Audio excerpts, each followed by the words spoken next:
बिस्मिल्लाहिर्रहमानिर्रहीम। अस्सलाम वालेकुम बच्चों, कैसे हैं आप? उम्मीद करती हूँ आप सब खैर खैरियत से होंगे। बच्चों, आज हम एक्सरसाइज 1.1 का क्वेश्चन नंबर 4, 5 एंड 6 को सॉल्व करने लगे हैं। प्रीवियस वीडियोस में आप लोग देख चुके होंगे। क्वेश्चन नंबर 1, 2 और 3 को मैं सॉल्व कर चुकी हूँ। आप उनको देख सकते हैं। जिन बच्चों ने अभी तक वो वीडियोस नहीं देखे हैं तो लाजमी जाकर उनको देख लें ताकि आपकी एक्सरसाइज आज हमारे साथ कंप्लीट हो सके। क्वेश्चन नंबर 4 में कह रहे हैं name the properties used in the following. Question number 5 भी है name the properties use in the following. मतलब क्या है कि ये क्वेश्चंस हमने सॉल्व नहीं करने, जस्ट इनके अंदर हमने प्रॉपर्टीज बतानी है, कौन कौन सी प्रॉपर्टीज यूज हो रही हैं। तो हम प्रीवियस पेज पे जाएं तो पेज नंबर 7 पे देखें। यहाँ पर आपको प्रॉपर्टीज ऑफ रियल नंबर्स की दी हुई हैं। हेडिंग इसकी पेज नंबर 6 पर है और आगे ये प्रॉपर्टीज आपको सारी दी हुई हैं। Additive property, multiplicative property, distributive property. इसके बाद नेक्स्ट पेज पे चलें तो properties of inequalities of real numbers भी हैं और इक्वालिटी के साथ भी हैं।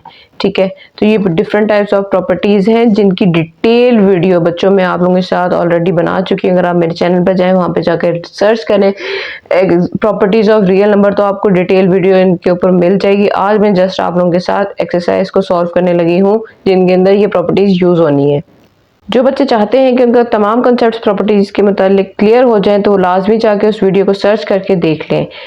आज हम यहाँ पे इस एक्सरसाइज में जस्ट प्रॉपर्टीज को मेंशन करने लगे हैं। तो क्वेश्चन नंबर 4 है name the properties use in the following, जिसका पार्ट 1 है a+4 plus b is equal to a+4 plus b। जी बच्चों, a+4 प्लस b मतलब a और b, a भी एक वैल्यू है, b भी एक वैल्यू है, तो डेफिनेटली ये 4 भी एक थर्ड वैल्यू है। c कह लें, आप सपोज कर लें c की जगह उन्होंने हमें 4 दे दिया है। कंफ्यूज करने के लिए a b c नहीं लिखा, उन्होंने नंबर दे दिया है। यहाँ पे भी इसका सेम मतलब यही है कि a plus b plus c कोई नंबर 3 वैल्यूज हैं जो पेयर वाइज ऐड हो रही हैं। तो ये कौन सी प्रॉपर्टी कहलाती है? बच्चों, अगर आप पेज नंबर 7 पर आए तो एडिटिव प्रॉपर्टी में अगर आप देखेंगे तो ये एसोसिएटिव प्रॉपर्टी होती है जिसके अंदर तीनों वैल्यूज ऐड हो रही होती हैं। चाहे आप पहली 2 वैल्यूज को ऐड कर लें या बाद वाली 2 वैल्यूज को ऐड कर ले, आंसर तीनों वैल्यूज को ऐड करने से सेम ही आता है। मतलब ये साइड भी इसके इक्वल आएगी, जिस वैल्यू को मर्जी आप लोग ऐड कर लें। तो इस प्रॉपर्टी में क्या नाम है? Associative property with respect to addition, क्योंकि तीनों वैल्यूज क्या हो रही हैं? ऐड हो रही हैं। तो यहाँ पे हम क्या लिखेंगे? एसोसिएटिव प्रॉपर्टी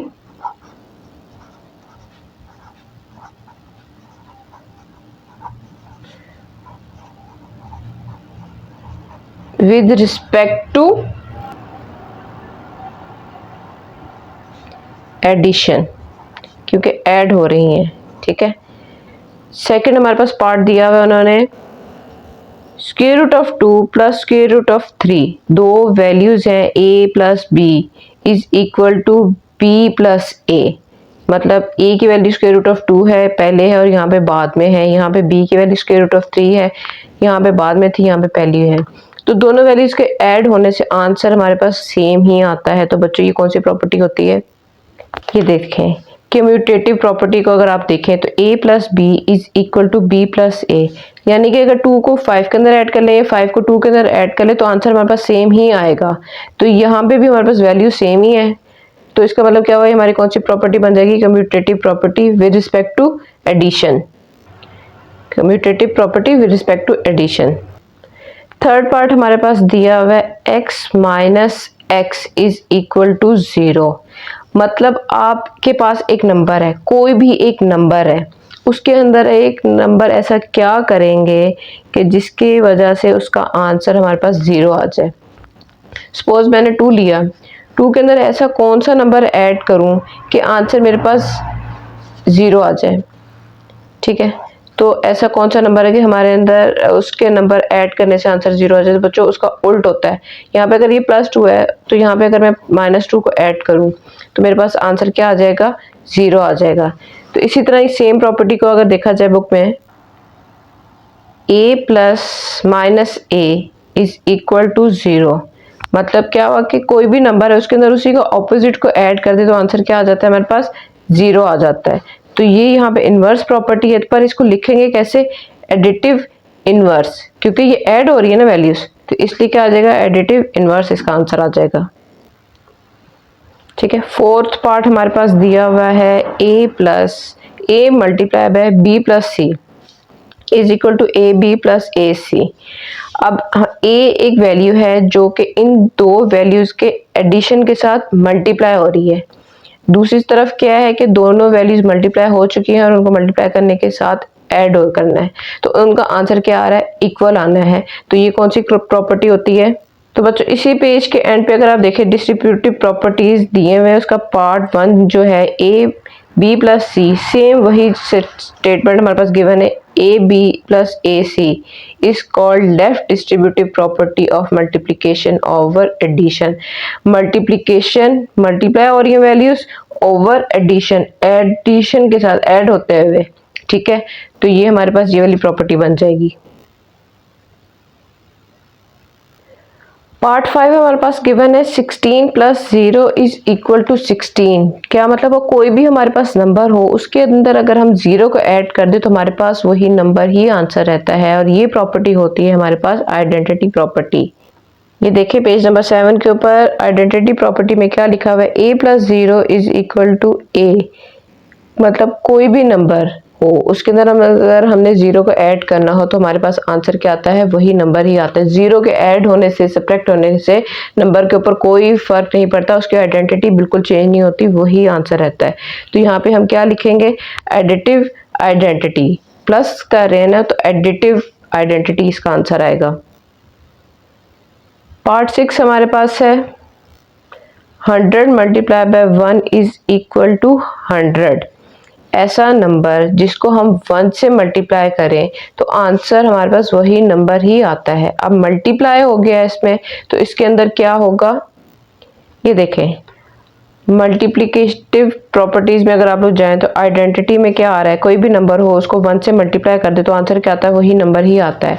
5 को अगर 1 से मल्टीप्लाई कर दिया तो आंसर हमारे पास क्या आया था, 5 ही आया है। तो इसका क्या मतलब हुआ कि हम लोग क्या लिखेंगे, मल्टीप्लिकेटिव आइडेंटिटी। 7th पॉइंट हमारे पास दी हुई है कि 4 मल्टीप्लाई बाय 5 मल्टीप्लाई बाय 8, तीन वैल्यूज आपस में मल्टीप्लाई हो रही हैं और इक्वल की दूसरी तरफ भी तीन वैल्यूज ही आपस में मल्टीप्लाई हो रही हैं, पर अब ये मल्टीप्लिकेटिव में है तो इसके अंदर क्या आएगा कि तीन वैल्यूज ए बी सी, तीन वैल्यूज आ गई हैं। तो तीन वैल्यूज जब भी आ जाएंगे तो आप लोगों ने समझ जाना है कि ये एसोसिएटिव प्रॉपर्टी है। विद रिस्पेक्ट टू क्या आ जाएगा, मल्टीप्लिकेशन आ जाएगा, क्योंकि यहाँ पे क्या हो रहा है, मल्टीप्लाई हो रहा है, ठीक है। पेज नंबर 7 के ऊपर देखें, same associative property with respect to multiplication में क्या चीज दी हुई, यही चीज दी हुई है, A multiply by B C is equal to A B और सी मल्टीप्लाई हो रहे हैं, ठीक है। तीनों वैल्यूज के मल्टीप्लिकेशन से चाहे दो आपस में पहले हो जाए दो बाद में हो जाए, आंसर के ऊपर कोई फर्क नहीं पड़ता, वो इक्वल ही आती हैं, ठीक है। अब उसके बाद 7th हमारे पास जो इक्वेशन है उसमें क्या कहा हुआ है, A B is equal to B A, मतलब दो वैल्यूज हैं वो आपस में मल्टीप्लाई हो रही है, 2 1s are 2, 1 2s are 2, 4 5s are 25, 4s are 20, मतलब आप दोनों वैल्यूज को आगे पीछे करके मल्टीप्लाई करें तो उससे क्या होगा कि आंसर सेम ही आएगा। तो ये कम्यूटेटिव प्रॉपर्टी बनती है विद रिस्पेक्ट टू मल्टीप्लिकेशन। बच्चों अगर आप लोगों ने इन प्रॉपर्टीज को बहुत अच्छे से पहले समझ लिया होगा तो ये आप लोगों के लिए क्वेश्चन सॉल्व करना कुछ मुश्किल नहीं है, आपने सिर्फ आंसर लिखना है, इसके अंदर कोई डिटेल आपने इन्फॉर्मेशन नहीं लेनी है, इन्फॉर्मेशन सारी पहले कलेक्ट कर लेंगे तो आप बहुत इजीली इन आंसर को दे सकते हैं। और उम्मीद है मेरी प्रीवियस वीडियो जो इसके ऊपर बनी हुई है प्रॉपर्टीज ऑफ रियल नंबर, वो आपके लिए बहुत ज़्यादा हेल्पफुल रहेगी। A B is equal to B है, 2 3s are 3 2s are 6, ठीक है। तो यहाँ पे क्या आंसर बनता है, commutative property with respect to multiplication. बच्चों क्वेश्चन नंबर 5 में है, name the properties used in the following. Part 1 में है -3 इज लेस देन -1, ठीक है। ये less than, greater than, less than, equal to, greater than, in equal to, inequalities इनका मतलब होता है कोई भी वैल्यू लेस देन की है, ग्रेटर देन की ले लें, लेस देन इक्वल टू या ग्रेटर देन इक्वल टू, ये इनइक्वालिटीज ऑफ रियल नंबर्स होते हैं, उनकी प्रॉपर्टीज में ये आ रहे होते हैं, ठीक है। अब पार्ट 1 हमारे पास जो दिया हुआ है वो क्या कह रहे हैं, इसमें -3 is less then -1, implies date, इसका मतलब होता है implies date 0 is less then 2। मतलब ऐसा क्या किया गया है कि अगर -3 -1 से छोटा था तो 0 भी 2 से छोटा है। ठीक है, तो बच्चों ऐसा कौन सा नंबर है जिसको ऐड करने से हमारे पास यहाँ पर तो 0 हो जाए और यहाँ पे 2 आ जाए। तो देखें, अगर हम -3 के अंदर +3 कर लें और -1 के अंदर भी क्या कर लें, +3 कर लें, तो यहाँ से ये चीज़ 0 होगी और यहाँ से ये चीज़ क्या होगी, ये भी हमारे पास क्या होगी, 2 आ जाएगी, सॉरी। ठीक है, तो कौन सी प्रॉपर्टी ये बनती है? पेज नंबर 8 के ऊपर अगर आप आए और properties of equality of real numbers अगर देखें तो उसके अंदर एडिटिव प्रॉपर्टी जो हमारे पास है वो सेम यही चीज़ कह रही है। ठीक है, कि नंबर किसी के ऐड होने से दोनों तरफ कोई फर्क नहीं पड़ता। तो ये कौन सी प्रॉपर्टी बन जाएगी? एडिटिव प्रॉपर्टी बन जाएगी। Additive property.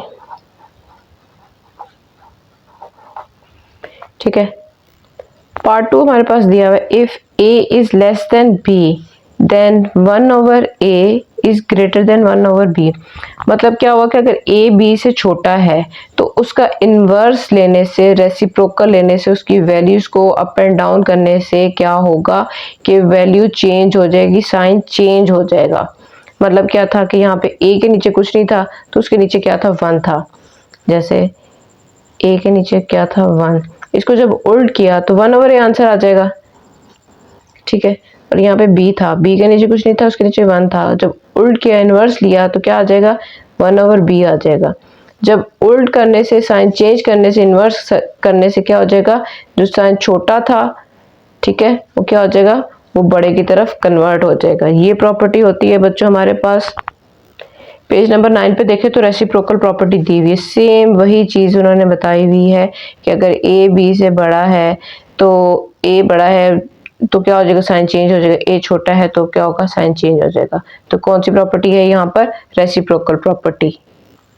3 वाले क्या वैल्यू दी हुई है हमारे पास, a is less than b then a plus c is less than b plus c। Same वही चीज़ है बच्चों के, हमारे पास दो वैल्यूज दी हुई हैं, एक वैल्यू छोटी है, दूसरी वैल्यू बड़ी है।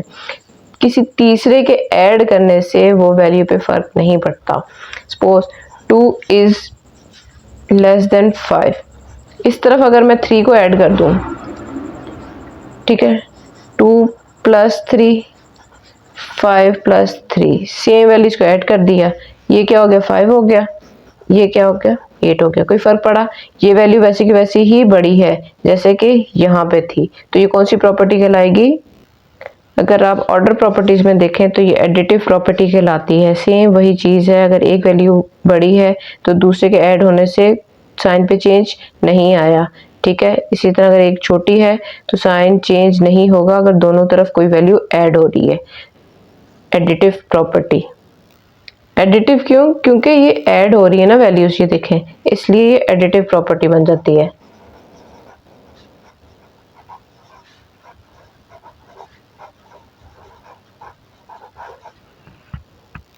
फोर में क्या कह रहे हैं, if A C is less than B C and C is greater than 0 then A is less than B.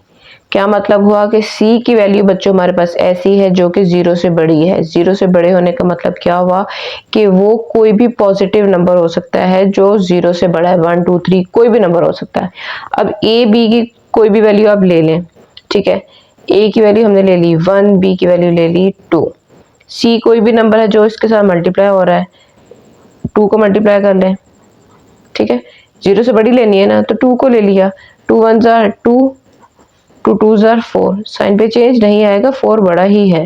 ठीक है, c की वैल्यू बड़े होने से 0 से साइन पे कोई चेंज नहीं आएगा। तो ये कौन सी प्रॉपर्टी बन जाती है? ये सारे यहाँ पे दिए हुए कि ये मल्टीप्लिकेटिव प्रॉपर्टी में इसका शुमार होता है। ठीक है, मल्टीप्लिकेटिव प्रॉपर्टी। इसी तरह पार्ट 5 देखें, हमारे पास दिया हुआ है, if A C is less than B C and C is greater than 0 then A is greater than B. अब c की वैल्यू हमारे पास छोटी है और 0 बड़ा है, तो क्या हो गया कि यहाँ पे हमारे पास साइन चेंज हो गया है।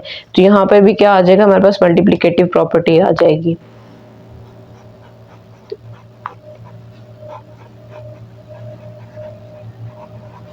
क्यों बच्चों, देखें सेम वही केस है, बस इन्वर्स हो गया है कि पिछले में हमने क्या करना था कि हमारे पास c की कोई भी वैल्यू होगी जो पॉजिटिव होगी, 0 से बड़ी होगी, तो उसके मल्टीप्लाई होने से भी साइन के ऊपर चेंज नहीं आ रहा। पर यहाँ पे क्या हो जाएगा कि अगर हमारे पास a की वैल्यू 1 है, b की वैल्यू 2 है और 0 जो है वो बड़ा है और c की वैल्यू से छोटी है, तो यहाँ पे क्या हो जाएगा, क्या हमने छोटी वैल्यू लेनी है। अब 0 से छोटी वैल्यूज कौन सी होती है, जो नेगेटिव में होती हैं।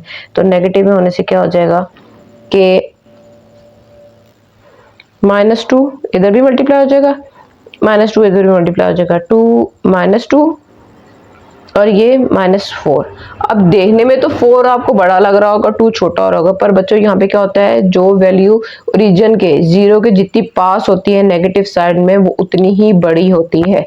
ठीक है, तो इसलिए क्या हो जाएगा, ये साइन चेंज हो जाएगा। और यही इस प्रॉपर्टी में कहा जा रहा है कि अगर आपकी c की वैल्यू छोटी है 0 से, तो आपका साइन ऑटोमेटिकली चेंज हो जाएगा। 6 में कह रहे हैं इधर a is greater than b और a is equal to b और a is less than b। ये कौन सी प्रॉपर्टी है बच्चों, ये अगर आप ध्यान से देखें, a is equal to b, a is greater than b और a is less than b। Trichotomy property simple, उसके अंदर साफ साफ बता दिया गया है कि जिसके अंदर इक्वल भी हो, ग्रेटर भी हो, लेस भी हो, कौन सी प्रॉपर्टी होती है, वो ट्राइकोटोमी प्रॉपर्टी होती है। उम्मीद है बच्चों अभी तक आपको तमाम प्रॉपर्टीज की बहुत अच्छे से समझ आ गई होगी। इसी के साथ हम चलते हैं क्वेश्चन नंबर 6 की तरफ। इस एक्सरसाइज का लास्ट क्वेश्चन जो बहुत ही मजे का है, इंसर्ट 2 रैशनल नंबर्स बिटवीन। क्या मतलब हुआ कि 2 नंबर्स को हमने इंसर्ट करना है, बताना है फाइंड करके कि इन 2 नंबर्स के दरमियान कौन से वो 2 रैशनल नंबर्स हैं जो कि आते हैं। और इनको फाइंड करने का मेथड बहुत ही इजी है, बहुत ही मजे के ये क्वेश्चंस हैं। तो जल्दी से स्टार्ट करते हैं। देखें, इनको फाइंड करने का मेथड मैं आपको एक दफ़ा पहले बता देती हूँ कि 2 नंबर्स हमारे पास गिवन है। हमने क्या करना है, इन 2 नंबर्स को, पहले नंबर को फाइंड करने के लिए इन 2 नंबर्स को ऐड कर देना है, डिवाइडेड बाय 2 कर देना है। जो आंसर आएगा वो हमारे पास पहला नंबर हो जाएगा। और दूसरे नंबर को फाइंड करने के लिए क्या करना है बच्चों, सपोज ये वैल्यू a है, 2 वैल्यूज हमने फाइंड करनी है, ठीक है, और ये वैल्यू b है। a b हमारे पास गिवन है, ठीक है। फाइंड करने का तरीका क्या है कि आपने a और b को ऐड करके डिवाइडेड बाय 2 किया तो हमारे पास ये वाला नंबर आ जाएगा, ठीक है। इस नंबर को फाइंड करने के लिए क्या करेंगे, जो आंसर आएगा उसको किसके साथ ऐड कर देंगे, इसके साथ, b के साथ ऐड कर देंगे, तो हमारे पास सेकंड नंबर भी आ जाएगा। अब सॉल्व करके बताती हूँ कैसे होगा। पहले स्टेप में क्या करना है हम लोगों ने, फर्स्ट वैल्यू इसकी फाइंड करने के लिए 1/3 प्लस 1/4 डिवाइडेड बाय 2, दोनों नंबर जो गिवन है उनको ऐड कर देना है और डिवाइड कर देना है 2 के साथ। अब ऊपर प्लस का साइन है और 2 नंबर्स ऐड हो रहे हैं और रेसिप्रोकल की फॉर्म में लिखे हुए, तो क्या मतलब होगा कि इनका हम क्या लेंगे, एलसीएम लेंगे। अब 3 और 4 का एलसीएम तो बच्चों आप लोगों को इजीली लेना आता होगा। 3 और 4 का एलसीएम लें, आप डायरेक्ट भी कर सकते हैं। ये छोटी क्लासेस के स्टेटमेंट्स हैं जो आप लोगों को अब मैं दोबारा से बता रही हूँ ताकि जो बच्चे वीक बच्चे हैं उनको भी समझ आ जाए। 3 1 जार 3, 4 वैसे का वैसे आ जाएगा, 4 1 जार 4, 3 4 जार 12। क्या मतलब हो कि यहाँ पे हमारे पास एलसीएम क्या आ गया है, 12, ठीक है। 3 4 जार 12 होता है। अब 3 को किससे मल्टीप्लाई करेंगे कि आंसर हमारे पास 4 आ जाए, 4 के साथ जब नीचे किया तो ऊपर भी करेंगे। 4 को किससे मल्टीप्लाई करेंगे, आंसर 12 है, 3 के साथ नीचे किया तो ऊपर भी करेंगे। यहाँ पे भी 12 हो गए, यहाँ पे भी 12 हो गए, इसलिए एक दफा मैंने 12 लिख दिया है। डिवीजन वाला 2 वैसे का वैसे ही है, 4 1 जार 4, 3 1 जार 3, ठीक है। अब इन दोनों नंबर्स को ऐड कर देते हैं तो क्या आंसर हमारे पास आ रहा है, 4 + 3 7/12 होल डिवाइडेड बाय 2। डिवीजन में डिवीजन हो रही है तो क्या करेंगे, ये डिवीजन वाली नंबर्स को हम नीचे ले आएंगे, ठीक है। तो क्या हो जाएगा, 7/12 मल्टीप्लाई बाय 2। इसको जब मल्टीप्लाई किया तो हमारे पास क्या आंसर आ गया, 7/24। अभी ये एक वैल्यू का आंसर आया है, ठीक है, ये एक वैल्यू का आंसर आ गया है। अब दूसरी वैल्यू को फाइंड करने के लिए क्या करेंगे, इस नंबर को और बी वाली नंबर मतलब इस दोनों को ऐड करेंगे सेम प्रोसीजर के साथ ही, डिवाइडेड बाय 2 करेंगे। 7/24 प्लस 1/4 डिवाइडेड बाय 2। यहाँ पे इन दोनों का एलसीएम लेते हैं, तो इन दोनों का एलसीएम लेंगे तो क्या आएगा 4/24। 4 1 जार 4 4 6 जार 24 6 1 जार 6। उम्मीद है बच्चों आप लोगों को टेबल सब अच्छे से आते होंगे। क्या किया हमने, एलसीएम ले लिया। एलसीएम लेने से हमारे पास एलसीएम में वैल्यू क्या आई है 24 ही आई है। तो बच्चों 24 को किससे मल्टीप्लाई करूंगी, 24 आंसर आएगा 1 के साथ। नीचे किया तो ऊपर भी 1 के साथ। 4 को किससे मल्टीप्लाई करूंगी, आंसर 24 है 6 के साथ। नीचे किया तो हम ऊपर भी कर लेते हैं। यहाँ से जो 24 वैसे का वैसे ही लिख दिया, ये भी 24 आ गया तो एक दफ़ा मैंने लिख दिया। 7 1 जार 7 6 1 jar 6 divided by 2। Same in दोनों नंबर्स को ऐड करते हैं और 24 को अगर चाहें तो इसी स्टेप पे नीचे ले आए, वरना अगले स्टेप पे आप नीचे ले आए। तो 7 + 6 13 divided by 24 whole divided by 2। अब 24 नीचे आ जाएगा तो क्या हो जाएगा हमारे पास 13/24 मल्टीप्लाई बाय 2। इन दोनों को मल्टीप्लाई करें तो हमारे पास क्या आंसर आ रहा है 13/48। और ये हमारा सेकंड वैल्यू, एक वैल्यू हमारे पास आई है 7/24, दूसरी वैल्यू है 13/48। ये दो वो रेशनल नंबर्स हैं जो कि इन दोनों के दरमियान आ रहे हैं। ठीक है, पार्ट 2 की तरफ चलते हैं। दो वैल्यूज हमारे पास दी हुई हैं अब 3 और 4, इनके दरमियान वाली दो वैल्यूज को फाइंड करना है। कैसे फाइंड करेंगे कि सबसे पहले मैं 3 + 4 दो वैल्यूज को ऐड कर दिया जो गिवन है, डिवाइडेड बाय 2 कर दिया। इन दोनों को ऐड करने से हमारे पास आंसर क्या है 7/2। एक वैल्यू तो आ गई जो इसके दरमियान में है।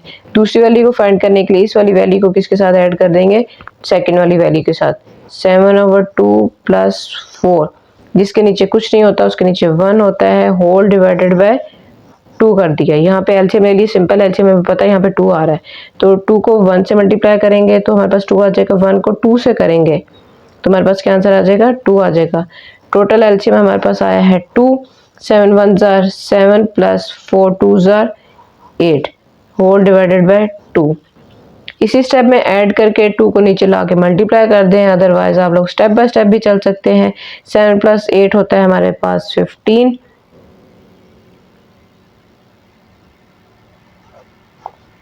2 नीचे लेके आए तो 2 2 जार 4 हो जाएगा। तो दूसरी वैल्यू हमारे पास क्या आ गई है 15/4। एक वैल्यू हमारे पास आई थी 7/2, दूसरी आ गई हमारे पास 15/4। बहुत ही इजी, बहुत जल्दी से क्वेश्चन सॉल्व हो गया है। पार्ट 3 की तरफ चलते हैं जी। 3 divided by 5 and 4 divided by 5 insert 2 rational numbers. तो इनके दरमियान 2 रेशनल नंबर्स कैसे आएंगे, जब हम इन दोनों वैल्यूज को ऐड करते हुए डिवाइडेड बाय 2 कर देंगे तो हमारे पास पहली वैल्यू आ जाएगी 3 + 4/5 डिवाइडेड बाय 2। बच्चों एलसीएम दोनों के नीचे सेम है, इसलिए क्या करेंगे कि हमारे पास एलसीएम क्या आ रहा है, सिंपल 5 एलसीएम आ रहा है। ऊपर वाली वैल्यूज डायरेक्ट ऐड हो जाएंगी और आंसर हमारे पास फौरन आ जाएगा। 3 + 4 7 डिवाइडेड बाय 5 डिवाइडेड बाय 2। 5 को नीचे ले जाएं तो क्या हो जाएगा 7/5 मल्टीप्लाई बाय 2 7/10। एक वैल्यू तो हमारे पास आ गई। दूसरी वैल्यू हमारे पास क्या आनी है, अब इसको और इसको ऐड करने से 7/10 + 4/5 डिवाइडेड बाय 2। एलसीएम हमें यहाँ से पता चल रहा है हमारे पास एलसीएम 10 आना है। नहीं पता चल रहा तो आप डायरेक्ट वर्क में 5 और 10 का एलसीएम फाइंड करें। ठीक है, तो फाइंड करेंगे आपको वैल्यू पता मिल जाएगी। अब क्या करना है, हमने एलसीएम ले लिया, 10 आ गया था, 10 को 1 से मल्टीप्लाई करेंगे तो 10 आता है, नीचे किया तो ऊपर भी करेंगे। यहाँ पे 2 से मल्टीप्लाई करेंगे 5 को तो 10 आएगा, नीचे किया तो ऊपर भी करेंगे। टोटल एलसीएम हमारे पास 10 है, होल के नीचे 2 है। 7 1 जार 7 4 2 जार 8। इन दोनों वैल्यूज को ऐड करें तो हमारे पास क्या आंसर आ रहा है 15। 10 को नीचे ले जाएं तो क्या आ जाएगा 10 मल्टीप्लाई बाय 2। इनकी कटिंग कर लें बजाय कि अभी मल्टीप्लाई होने के, क्योंकि 15 और 10 की कटिंग हो सकती है। 5 2 जार 10 5 3 जार 15। अब हमारे पास क्या आंसर आ गया 3/2 आंसर आ गया है। ठीक है, बहुत इजी, बहुत ही मज़े की एक्सरसाइज थी। उम्मीद है अभी तक आपको तमाम क्वेश्चंस बहुत अच्छे से समझ आ गई होगी। कि फिर भी कहीं कोई भी कमी पेशी हो गई हो, आपको समझ ना आई, कोई गलती हो जाती है, इंसान है, तो उसको दरगुजर कीजिएगा। कमेंट करके आप मुझसे पूछ सकते हैं, मैं आपको दोबारा से एक्सप्लेन कर दूंगी। मेरी वीडियोज़ को दोबारा से देखें ताकि आपको अच्छे से समझ आ जाए, आपके कॉन्सेप्ट तमाम के तमाम क्लियर हो जाए। मिलते हैं अपनी अगली वीडियो में, तब तक खूब प्रैक्टिस करें, साथ के साथ प्रैक्टिस रखें। अब तक ख्याल रखें, दुआ में याद रखें। अल्लाह हाफिज़।